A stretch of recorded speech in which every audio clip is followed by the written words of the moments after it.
ready. GMA Weather. Serbisyong totoo ng GMA News. Mga kapuso, kahit po may dry spell sa ilang lugar sa ating bansa, posible pong magkaroon ng panakanakang ulan at thunderstorm sa Metro Manila ngayong Biyernes po. Base sa datos ng The Weather Company, asahan ng biglaan at panandali ang ulan ngayong umaga at hapon sa Metro Manila. Sa kabila niyan, maalinsangan pa rin po ang panahon na mararanasan sa Metro Manila. Posible pong umabot sa 38 degrees Celsius ang init factor. Napakainit po niyan, mga kapuso.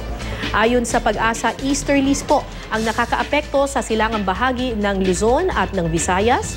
Samantala, 30 probinsya nga po ang nakakaranas ngayon ng dry spell na inaasahang magpapatuloy ngayong Abril ayon sa Pag-asa. Ngayong umaga, ang silangang bahagi po ng Luzon ang magkakaroon muli ng mahinang ulan, habang mamayang hapon asahan naman po ang mahina hanggang katamtamang ulan at thunderstorm sa mga rehiyon ng Ilocos, Cordillera at ilang panig ng Central Luzon.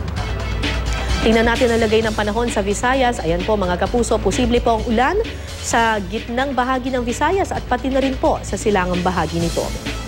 Ang lagay ng panahon ngayong araw sa Mindanao, mahina hanggang katamtamang ulan po ang aasahan sa Caraga at Davao regions.